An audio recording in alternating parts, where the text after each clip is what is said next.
No. Hey guys, thank you for joining us for another exciting episode of Yoml. This is the Year of Magical Learning podcast. And believe it or not, we are on episode 219. And I think this is one of the familiar book about one of our favorite molecule, the molecule of more. But this is a different book. It's called Dopamine Nation, right? Yep. Yeah, Dopamine Nation. That's the book. Yeah. It's kind of like the perfect title of a book that I feel like both of us would enjoy. Dopamine Nation, finding balance in the age of indulgence, right? Like, I mean, it was like obviously balance is one of our core values, and it was like we like the concept around dopamine and what we've learned in the past, and I was like, man, this is gonna be a good book. Mm-hmm. And I was right. It was good. I enjoyed it. This one was a little bit of a different angle than the Molecule of More, though. So it was written by Dr. Anna Lemke, and she is a psychiatrist, and she took a look at dopamine. You know how like the Molecule of More was a little bit more about like the science of dopamine, and a little bit more about like what it does to your brain, how it drives action or doesn't drive action. This book isn't really very scientific necessarily. It's a little bit more practical. Like, what does life look like when the molecule of more takes over and spirals out of control, and how it leads to a lot of pain and over consumption and addiction and things like that, because that's what she does. Mm-hmm. So it was a lot of stories about her patients that were, you know, sex addicts or drug addicts or overeaters or whatever it was, and like compulsory did these things. So the thought is um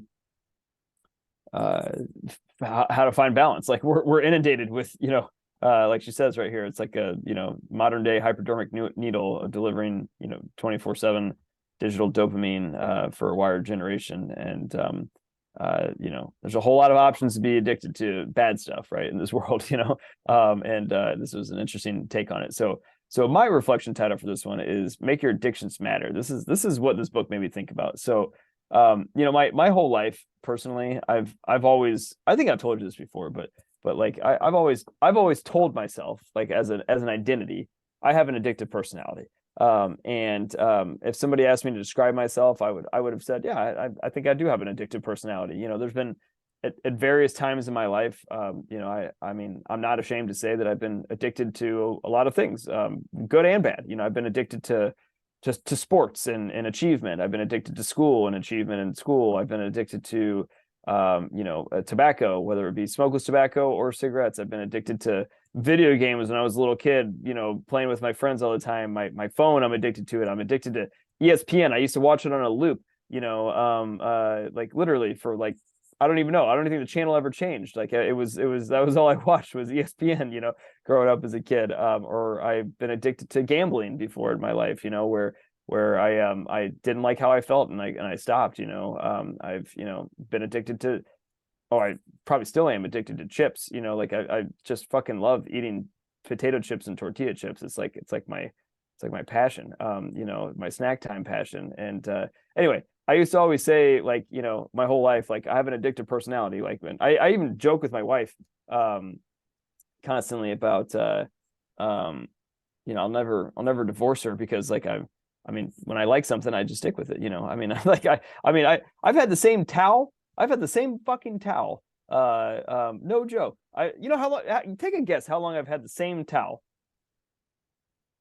20 years.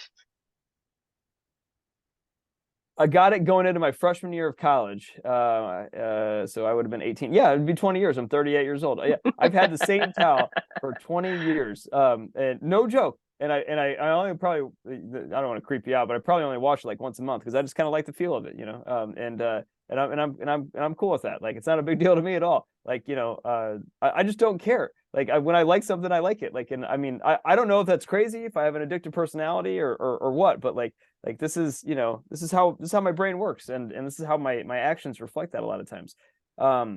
But what I've kind of come to realize on this journey is I don't think that's abnormal anymore. Like, I really don't. I think that everybody has an addictive personality. I think that's just natural. I think that's what humans do. I think we have addictive personalities. Whatever your addiction of choice is, I think you know, everybody has an addiction of choice, whether it be even the people that are the ultimate, you know,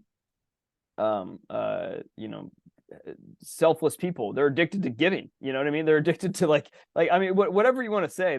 I'm guarantee you, like every single person in this world, you know, has a lot of addictions that they you know, funnel their time and attention into. And but here's what I've learned, I guess, after realizing that, you know, after reading these books, learning about like the molecule of more and dopamine nation and every other thing that we've learned about on this journey, it's the key is, if we know that we all are addicted, you know, and these chemicals drive what we do anyway, it's make your freaking addictions matter. Make them work for you and not against you, you know. So that's been the biggest fundamental change that I've discovered on this journey is taking control of your addictions, like, and saying it's okay, I'm addicted to stuff, but now I want to be addicted to my mission, my purpose, and my values. You know, I want to be addicted every single day to doing stuff that aligns to how I say I want to live my life. And I want to be addicted to those things, and I am. Like, I mean, it's been over 1,000 days since my daughter's died that I haven't woken up and written in my journal, gone on a run, or done some form of exercise, or read or listened to a book. Like, I mean, if that's not addiction, I don't know what is. I mean, we're on book reflection 219, you know, of a podcast. You and I have met every single goddamn day almost since we met almost 2.5 years ago now, or whatever the hell it is, you know. And you're like, you know, talk about addiction, right? You know, but once again, these aren't bad addictions. Like, I don't even want to. I want to make it crystal clear. Like, addictions aren't bad. Addictions are good if you're funneling into the direction you want to go in. Because I mean, without a doubt, I'm an addict of living for two with my daughter at this point in time. I can't imagine my life without it, and I don't want to imagine my life without it.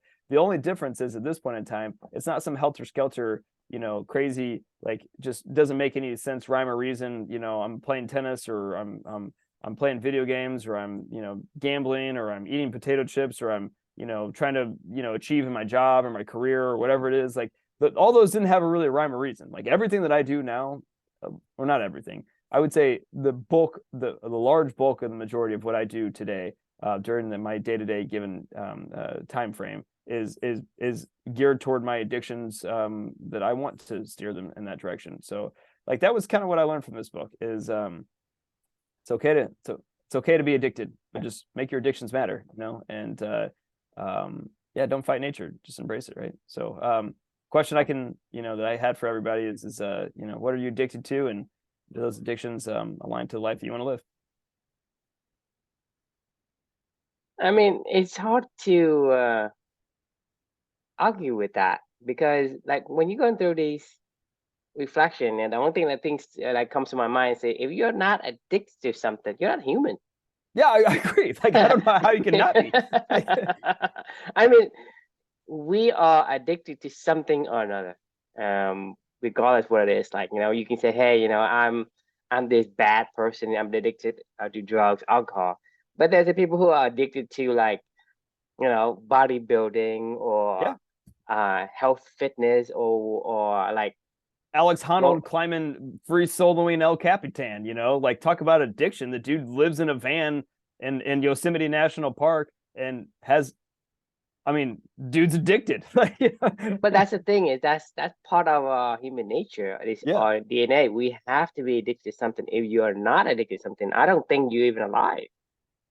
And I so the agree. thing is, you gonna be addicted to something, and you know, with your reflection, say, hey, you know, be addicted to something that matters to you, Right. versus be addicted to random things that is, you know, in your proximity, because you are close to drug. Oh, I'm addicted to drug. But if you understand what it is that makes you the person you want, the person you're supposed to be, the addiction is powerful, because that's part of the human drive to move forward.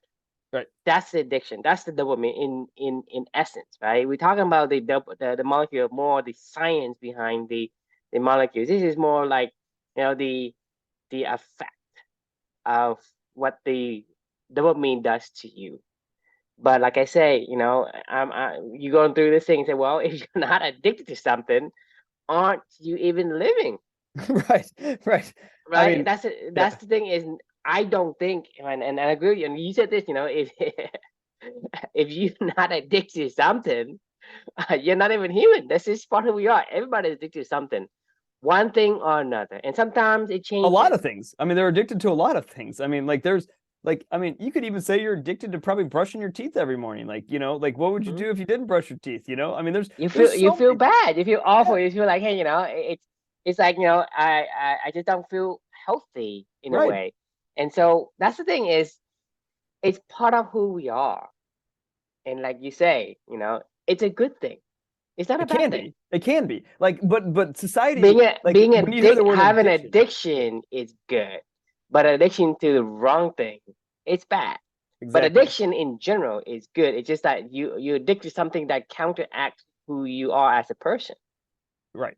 right? Because if you have an addiction to something that, you know in a the alignment, you know, it will help you further the amount of joy or the cause you want or whatever it is.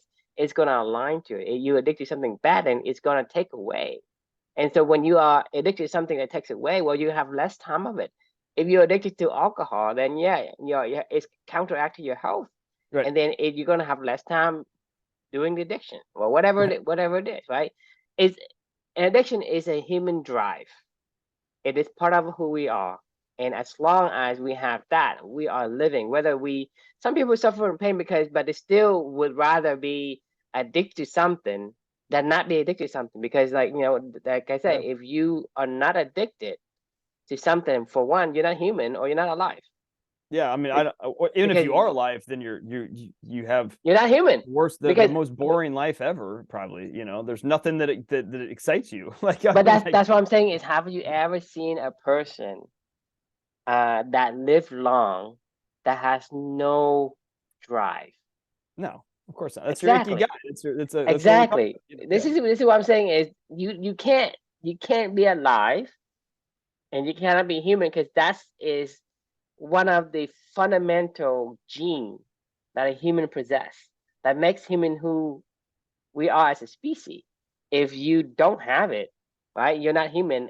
And if you don't have it, right, and you're alive, you're not going to live that long, because that's what makes you want to survive and continue to push forward regardless of, there Right. is like tiny slim sliver of hope.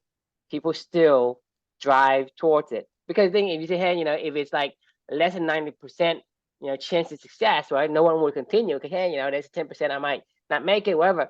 You never do it. But since you only have like 1% and you still want to live, it's like, how does human willpower, is so resilient in that it continues to live, even there is only a tiny, tiny, tiny probability of success. People still have hope, and they still drive them to continue. You look at people who can survive the prisoner camps, they survive concentration camps, survive like the most arduous, conditions. This is what I'm called it. The human drive. That human drive is what keeps you alive. And if you don't have Yeah. it, right, you're not gonna be alive, and you're not gonna do anything to push yourself forward. The thing is, Agree. time you will always will be spent. You can either spend on nothing or spend on something that gives you some positive emotions. Because you can spend doing Or it could things be that on you negative hate. emotions too. I mean, Well, exactly. You do something you hate, it's a negative emotions. well, you could do stuff that you love, but actually is negative, You're a right. negative consequence, I like, I mean, mean, I just loved take, gambling, but like yeah, it was a just bad take two consequence. people. Just take two people. One is very argumentative, and one is very agreeable, right? And if you like the agreeable person, right, it's gonna make you feel good. So you can Right. spend an hour of your day with an argumentative person, Right.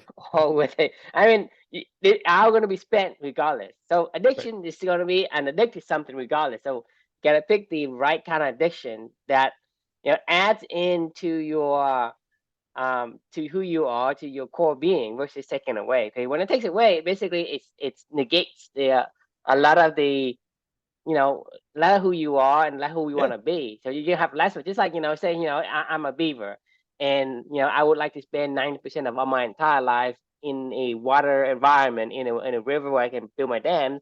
or I can spend more of that time in a dry desert or in a Arctic tundra somewhere. It's so you look at it, I have to spend the time either way. But imagine me spending time in the desert and the tundra. How long do you think that beaver can survive? Right, I and mean, it's survive a not miserable long. existence. But Right. right, it's one of those things where this is a fundamental part of humanity. Yeah. Therefore, it's going to attach itself to something. You're going to be addicted to something, and it's going to be addicted to something that if you in a driver's seat, you can choose the kind of thing you're addicted to, or it's going to be driven for you by the chances in the proximity of what. By Let's whatever, say yeah, whatever. It doesn't. I mean, like it could be anything that will perk my interest. I mean, I didn't grow up in a household that played poker all the time. I happened to move into a fraternity where every fucking night we had a poker game, and then all of a sudden I liked it. I got kind of good at it. And then online poker started happening, and we would all spend all day long playing online poker. And then by the time that I was 23 years old or whatever, and I graduated, I mean, that was what I did in my free fun time, or went to a casino or whatever. I mean, it wasn't like I chose this stuff. It just I happened upon it. I liked it. My elephant enjoyed it because for whatever reason. yeah, But because like, the thing is, when you don't have a sense of who you are, you're gonna take just do anything. it. Right. I didn't know what else I wanted to do. I was like, this sounds fun. Let's do it. Like, and I mean, it wasn't like intentionally trying to go down some negative path. I don't think anybody that ever first did took a first sip of alcohol was like, yeah, I want to be an I want to be an alcoholic. alcoholic. Right. I mean, I mean, I I don't want to think be that's a drug addict. I want to be an right. alcoholic. I want to be I mean, an addicted gambler. I want to be this douche that is no exactly. use to anyone, right? And I want to It, be the jerk of society. I want to be hated by people around me. I right. mean, who wakes up one day and say that, right? They That's the don't. thing is, But ironically, like you could say the same thing about the first day that you graduate college or high school or whatever, and you enter into the working world. Nobody ever says like, in 20 years from now, I wanted to be depressed, have anxiety, hate my life, divorcing, like never spend time with my children. But we get up every fucking day and we go to these stupid jobs that nobody wants to do. You want to tell me you don't have any addictions in this world?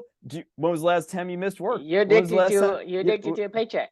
Yeah, exactly. I mean, like, and I'm not saying that's a bad thing. Like, I want to be like crystal clear about this whole topic, because I think this is like one of the most fundamental lessons of this whole year of magical learning journey is like you remember how we keep talking about how we need to find a new word for work, because work, when you think of work, it's negative, right? It's like, I got to go to work, like immediately, even when you say the word, It's a you're like, gotta. It's a gotta. right. It's not even say I get to. It's a Right. gotta. Right. Yes, I have to I go to have work. to. It's not I Right. get to. Right. It's a big Exactly. difference. And that does Right. not mean that work is bad, right? Like, in the same thing of addiction, when you hear the word addiction, even this own lady, this whole book's about, her It's something patients bad. You're talking where about somebody who's like doing sexting, drug or Facebooking, doing sexting. Instagramming, I mean, YouTubing, Facebooking is a sex, bad word now. I mean, Facebook. I mean, Instagramming is a bad word now, and YouTubing is a bad word now. Tweeting is a bad word now. It's like everybody, tweet. So how can you say when texting, gaming, shopping, right? News, right? yeah. Food. I mean, Oh, you're you're a talking about political junkie, yeah. When was the last time you didn't vote, or you didn't, I mean, I think you get the point. What I was trying to get at is like the word addiction and the word work immediately have a negative connotation in our society.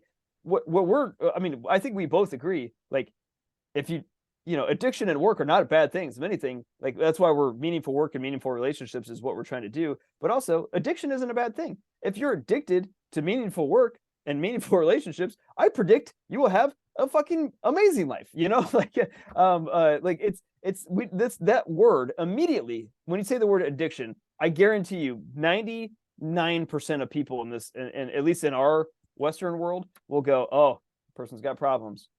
I mean, like, you know what I mean? because people keep spinning it in a negative way, and that's what's surmounts all the news, the outlets that we get information from, and regardless, it could come from other people too. Like, hey, this guy's addicted to something. It's always about, oh, he goes from this, high, you know, kind of person in society. Now he's in a low person in society and is struggling, blah blah. So you always put a negative spin Right. on the word addiction. He's addicted. He has addiction. He has whatever. And He then struggles with addiction. so every You know? single meaning that comes out somebody's mouth or somebody's writing, it is telling of some sort of a negative event that is associated with the word addiction. And There's so nothing wrong with addiction. that's why people see addiction as a negative thing. But an addiction is not, it's neither positive or negative. It's both, because you can be addicted to something positive. You can be addicted to being honest, and be addicted to something that is, truly, desirable in a way. Whether you're addicted to Addicted to your defending purpose. the helpless, you're addicted to dogs and cats. Well, to the dogs and cats, this is a great people that you wanna surround yourself with. And you look at, I mean, people, there are addictions. There's all sorts of addictions, but Mother people Teresa was fucking addicted to helping people in Calcutta or whatever. She spent her whole entire life. She gave up everything and moved to Calcutta, and and we call that virtuous. but you don't call that addiction. No, you don't call that addiction, but she was clearly addicted to helping, She's addicted to it. poor people in areas of the world that didn't have the access to that. Alex Honnold. This is you remember the first time I told you about the Why Are You Yelling podcast, and we were our first massive topic was about, is Alex Honnold the same, an addict, and I was like, because we were talking about the implications of the film crew filming him doing his free solo attempt, and we were like, would you film somebody doing heroin, and say, hey, just want to see what happens, even though you or fentanyl, I guess at this point in time, whatever you name it, drug of choice, like the comparisons are very much a corollary, except for society goes, well, Alex Honnold's not doing anything bad. Like, like Alex Honnold just likes to climb mountains and rocks and stuff like that. But yeah, like, how many people, what do you think the death rate is of free soloers in this world? I don't think there's many. Probably, I mean, because if there's not that many, because they die. Like, I mean, like it's like one day Alex Honnold will accidentally slip. You can't always, be perfect every time you climb a rock somewhere. So one day his addiction will kill him. Like, and we're just cool with that, but you could say the same thing about, somebody that had a fentanyl addict or one of these days you're gonna die. One of these days they're gonna die. Like, but my point of what I'm getting at is like, we say Alex Honnold's addiction is okay. Like, we make movies about it, and we win Oscars for that movie, and we celebrate Alex Honnold's determination and his grit and his focus and his, whatever. You don't think a heroin addict is focused?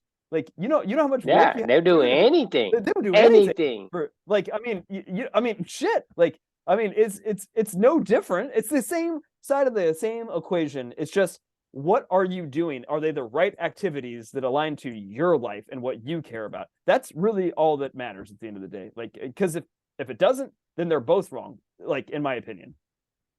Well, the thing is, the addiction, like I say, all of us are addicted to something, and I think it is beyond our ability to want or not want. Because if you're a beaver, you are addicted to water. I don't care what you say.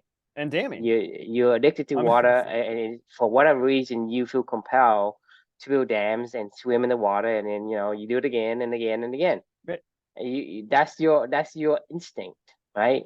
And it's your you don't choose it. Yeah, your belt. You don't choose it, right? You have a certain gene pattern that make you who you are, and you must live as that, or you can go against it and suffer. It is what it is. I mean, if you like cold weather, you go in the hot weather, you're gonna suffer. Regardless of whether you want to or not. You can't really adjust. I mean, you can adapt, but no, you can adapt. You can survive, but you won't thrive. Yeah, right, exactly. Right. Yes. I mean, it's like you won't thrive in it. Yeah. So it's like, yeah, it won't kill you, or it kill you slower than you expect. You say, well, it didn't kill me right away, then it must be good for me. No, not really, because if you are in an environment that's suited for you, you can probably live twice as long. But if you live in a place that is not, well, you still live because you may have some ability to survive, but your lifespan will be shorter than you would have living in a environment that is suited for you. Right. So you tell me if you have two identical beaver, one you put it in its environment, one you put it in a desert environment or a tundra environment or any other environment other than the environment it's suited for. You know, just do a experiment, see how long these creatures live. Do they live the same, longer or shorter? I mean, what would you think? Well, at least for the interim, it'll probably be shorter, and unless they developed, as they were forced to be trapped in a new environment, maybe they developed over time a different, But genetic then makeup. I say they're a different species. They have a different Yeah, that's genetic true. makeup. Yeah, I I mean, mean, so yeah, my point's still the same. You are given a certain genetic pattern. You have to live as that. right. If you have gained something different, then you are not the same they're not the same species anymore. You're a different species, right? Right. That's fair. Because Yeah. you have developed something. You're not the same. I just saw a 60 Minutes piece last night. I still watch 60 Minutes. I love it. And it was about wolves and dogs. And they were showing, well, obviously dogs, modern day domestic dogs are descendants of wolves, right? But like Hmm. they couldn't be more different. I mean, like literally, like the night and day, how they interact and how they perceive the world and how they their natural instincts are completely different. Like the natural instincts of a dog are to be a true just companion and follow orders from humans. That's how they've evolved and they've adapted. They are not the same species. Like a They're dog and not. a wolf They have are not the changed. same. They are They completely have different. Like they changed. literally their DNA has changed. So if you want to call a dog a descendant of a wolf, like I mean, sure, I guess you could say that, but like I mean, they're not the same. They're not even close. Like I mean, No, they're not. I mean, they have adapted. Once they adapted, their DNA changed, so they have been given a different set of genetic patterns. So right. that is the pattern. So right now, you put a dog in the wild, it can't survive. Well, it's homo puppy. Remember? I mean, this is what I'm we're a talking puppy. It about can't with survive. humankind, right? Like it's I mean, it's they're friendly. It It's like it's like it has developed a hey, gene to right, dependent on humans. right, and Okay, it's done a pretty damn good. is that gene is well suited to live in the environment of the humans, right? So that means that when he goes into the wild, it cannot survive because that gene that they have, right, it's not its environment. So it is basically against it. So that dog won't survive that long. I I mean, mean, my fucking dog sleeps in my bed every night, like a nice what do we have, a sleep number bed? Dogs didn't invent sleep number beds. Like they don't know what the fuck that is. Like my dog eats a nice meal every single night. She eats multiple meals every night because my son throws her food all day long. Like all she has to do is walk around and whip her tail around every once in a while, and and like lick our leg or something like that, and like they call it a night, and they get it when she gets to live in a nice house, like she gets to sleep on a nice sleep number bed, she gets unlimited meals, like I mean she's got the fucking life, like smart animal, like those wolves are out foraging in the forest, and but that's worried the about their thing life is every night. you take a wolf inside and domesticate a wolf, it will die. Yeah, it would. Yeah. And you put your dog out in the wild, it will die because they have changed its gene to be a loyal companion, and that's what you get. And in return, right? Because it traded in, like in quote. So however they trade it, I'm not saying hey you can literally trade. It's by chance it get traded in the hunting genes Right. or these loyalty genes. That means that it don't have no hunting genes. It doesn't. I Right. mean, Well, even limited. I mean, they have protection genes. I mean, I think even they would. hunting. Well, hunting and protection is a little bit different, That's true. Yeah. I mean, I right? don't think a dog just goes out and kills like cats still have hunting genes. Like cats will still, go kill a bird just for fun. They'll be like, I just want to go kill a bird today, and they'll come back in and they'll be like, what's up? Like cats are But not but fully but domesticated yet. that's correct. Cats are not as loyal as a dog because I they didn't know. trade all of these genes. Right. They're like, So the yeah, thing is, you think about it. thanks for the home. If you leave the cats in the wild in like let it go whatever it can survive longer than a dog can, Oh yeah, for sure. Yeah. right? Because if a dog usually it can't survive that long. Right. It's Well, just not.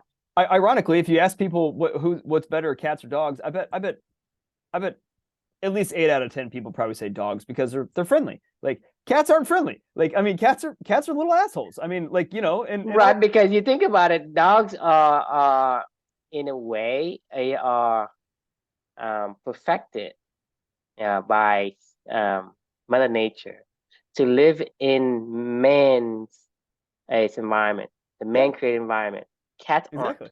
No, Therefore, like they're dicks. we are for whatever reason, we are actually more um like attached to the dogs and then we are attached to the cats. Because they're friendly. They wag their tail every single time when you come home, Because so the point is it's the gene with humans and with dogs, the things that we do aligns.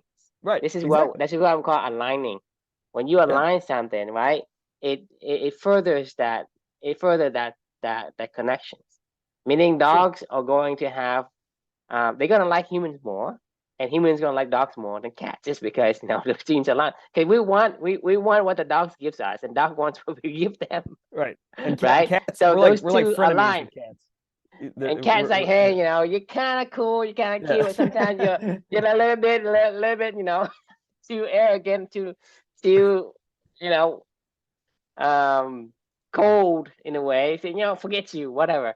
And Right. so that's what I'm saying is, when you have the gene, you have to express and be that, regardless of what you want.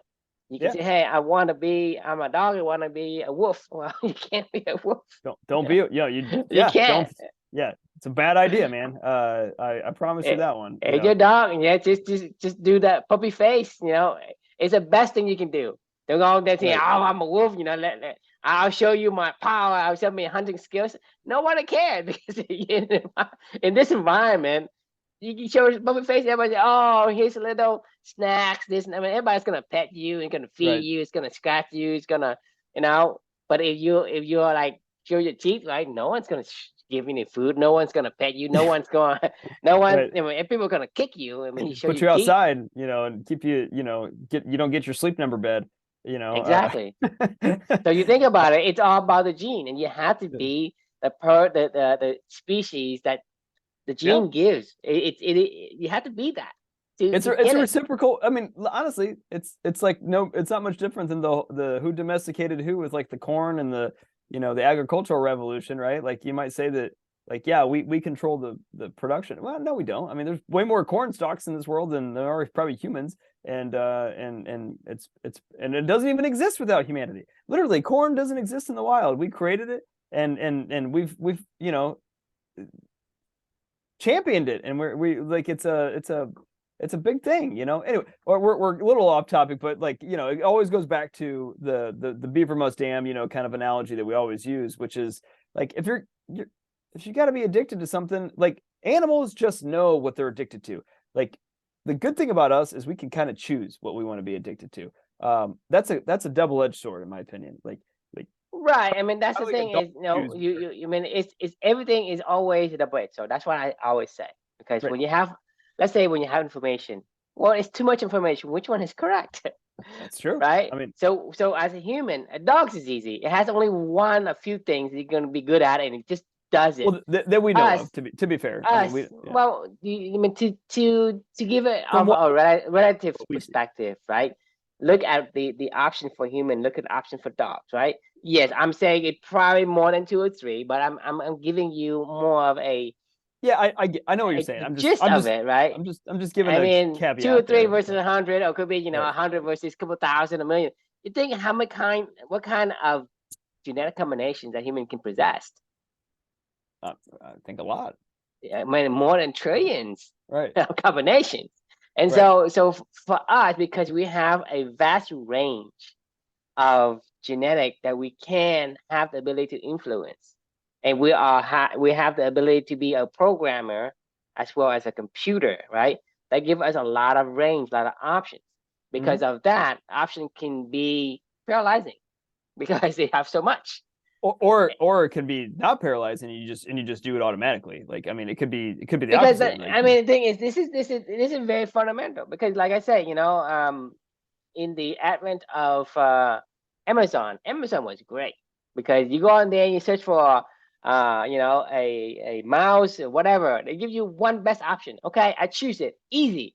Now Right. they give you 30, 100. It's like my life is complete wrecked. I can't even choose a $10 piece of cable. I mean, Right. it's a fucking $10. I probably waste that more in the instant that I start looking. I mean, I pay more on electricity and more on the power that runs my machines to even choose that, right? But that's the Yeah. thing, right? Because we have so much options, Uh, it paralyzes, and that's for us. Like let's say, hey Chris, hey, you can clean toilets, right? You have the ability to clean green, like completely, like smacking clean these fucking disgusting toilets. Right. Oh, if I can do that, I must be good at that. That should be my mission in life, Right. right? So to say that you can do it just because you have the capacity, because Yeah. within your wide range, you have the ability to do something like that. But that does not make you become this addictive toilet cleaner person. Right. So I mean, Right. I'm just exaggeration, making exaggerations to prove a point. But the thing is, when you have something close, like, oh, you're good at talking, you're good at convincing people. Oh, you must be, A you got to be a salesperson. lawyer. Or yeah. You're a lawyer. No, no, Right. Oh no yeah. question. You're a lawyer. That's the thing. Is because just because you could do it doesn't mean that it's a right fit. Yeah. Just Just because like I'm a 7 foot core, tall doesn't mean I need to play basketball. Like, exactly, Right. right? Just like you like to teach doesn't mean you want to be a teacher Right. in the school, right? You're Yeah. between in out of capacity. But that's what I'm saying is because of our human ability to be able to accomplish tasks, right? But it's not the right fit for dogs and other people, like for a beaver. Well, it can't run that fast, so it can't be a hunter.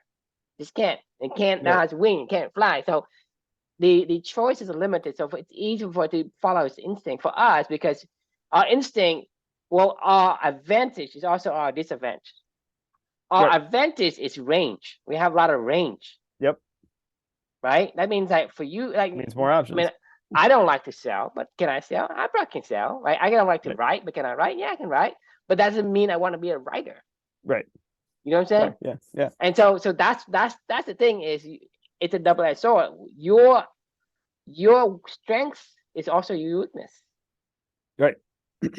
right? And it's vice versa too. Everything has its pros and cons. I mean, you can be, hey, I'm a tall person.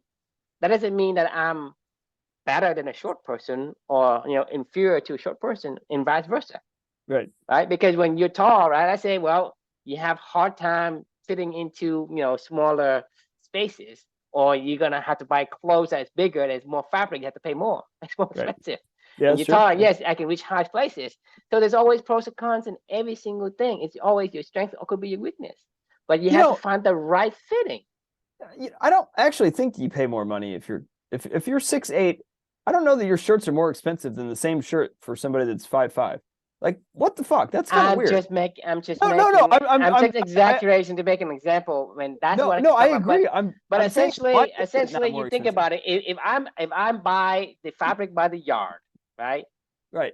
And I have to sew the shirts for a tall 7 foot, seven No, footer. I agree. It should be more expensive. I'm saying, like, what shoes that are a size 20 shoe and a size 8 shoe are the same price. Like, I mean, why is that? Like, that doesn't make any sense. Like, It's because they don't want. I mean, it's up to the person who makes it. But in should be a tall logical, tax.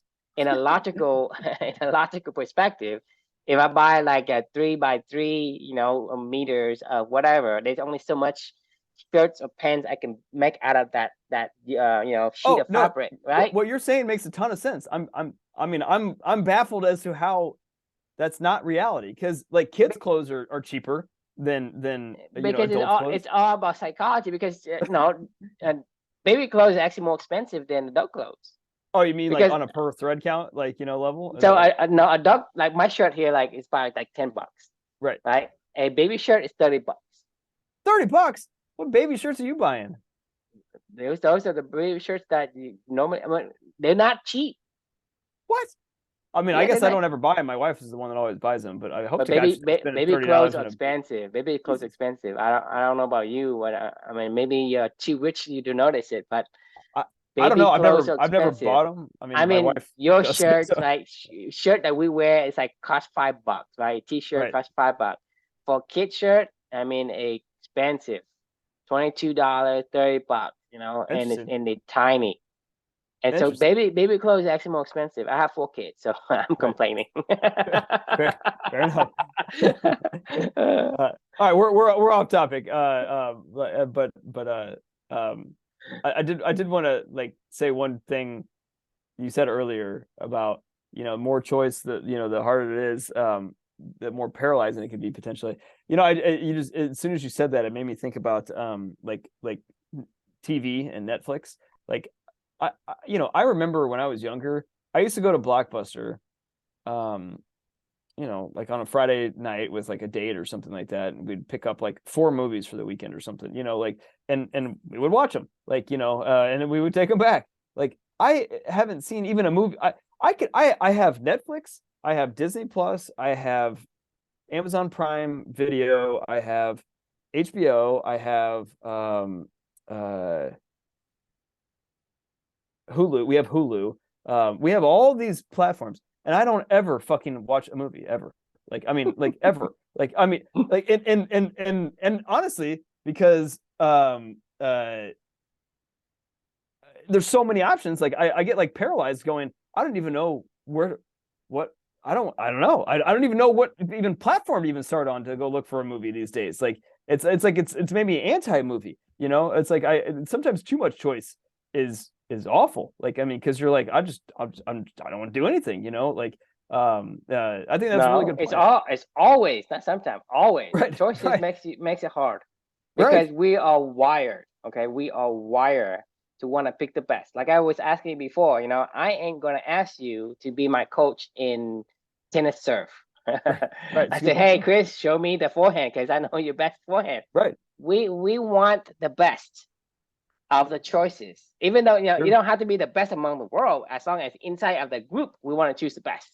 Right. Like you in let's say you have there's 10 pretty girls in the room. You go in there, which girl do you pick? The one you like the best, right? Not the, Right. oh, I like the second best or I like the third best, whatever. You think about it. Yeah. Yeah. That Yeah. that's our genes. You Right. cannot go away from, if you diverge from that gene, you feel bad.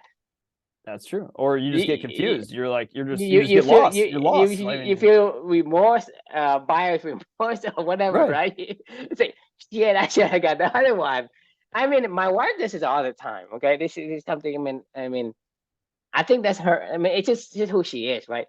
She buys something, right? But she still research on it. Say, hey, I still want to know that I did make the right decisions in buying this a car or whatever it is. She Yeah. buys it, and to me, I told her, it's like, honey, you already buy it. Why keep looking? It's not like you already make the decision. Be happy with it, Right. regardless. But no, she want to say, I want to make sure the other one are not better. When the other option, a new option that comes into her purview and is not better, she feels happy because she knew that what she chose was the best. Because if you see something like, it's just like you buy the Tesla, right? Buy Tesla before they lower the price. I say, Right. oh, but now they lower the price, and now my car is that's good. So I was like, shit, they feel bad, and people get angry, and people demand the money back and compensation from Tesla, whatever. But that's the thing is, we have that gene. We are wired to do it. So if you go against your genes, you will suffer. Right. Yeah, I agree. It's awful. I mean, I don't know about you, but I feel pretty purged on this one. Just I think the moral of the story is like, People must damn. yeah, be I remote. don't, I don't know Make what else I can say. just Yeah. do control your addictions. Like, like Not embrace them control and your addiction. No, embrace no, them. align your addiction. Not Right. control, align your addiction. Align. Yeah, You can't control anything. I'm sorry, that's true. but Yeah, up until this point, when I have learned, throughout our journey, we cannot control anything. Like I say, that's true. I Yeah. know, right? My $10 is not worth a single. I mean, because I make enough money. Like you, me, we make enough money. Okay, we're not rich or anything like that, but we're not the poor. So for a $10 cable or $10 mouse or whatever, it's not worth our time to spend an hour or days into it. But Right. because we have that gene, We had to find the best mouse, even there is the slightest improvement. We want it. And if we did not have the confidence that we chose the right one, we have this drag on our mind, right? So to me, I know, right? I should not do it, but I can't control it. Right. Yeah. So it's not like I want to, go and figure out, hey, this mouse has a slightly 100th or sending like a millimeter second faster response than the other mouse. Right. But what I want it, for whatever reason, I have that gene that compels me to spend days on a $10 product where Right. an hour I can make 10 times that. Wild. Yeah. You know what I mean? So Yeah. and I knew that was completely waste of my time and waste of my money. And I knew that my system too tells me this is not the right way to go. But why are you doing it? I Right. can't control it. I had that gene. Yeah. I mean, I So agree like I with you. say, Yeah. don't say control something. Say align. Okay, I found out and discovered that I'm an eagle, a beaver, or whatever. Okay, what does a beaver do? Okay, I'm going to align myself with that environment and let the gene express itself. I couldn't agree more. I 100%, think you just nailed that, because you're right. It's align your environment around the stuff that you care about most, and just let it go from there. I mean, like, the stuff, everything, I mean, this is the power of habit. This is the Atomic Habits, kind of book. This is everything. Like, you struggling to to bring the habits in that you want in your life, like, align your life around it, and make sure that you make your addictions matter, and you'll be very happy. You'll start the upward spiral of the world that you want to live in, 100%. Yeah, and So you're gonna feel good about it because you let your gene express itself in an environment that aligns to it, just like a beaver in a pond. yeah, I mean, you'll feel fulfillment, I guess, is what what I would say. So the question that we could leave for everybody is what are you addicted to, and do those addictions align to the life that you want to live? Simple question, something to think about, though, and love to hear what your thoughts are. Thanks for joining us, and we'll see you tomorrow for another riveting episode. We'll see you mañana.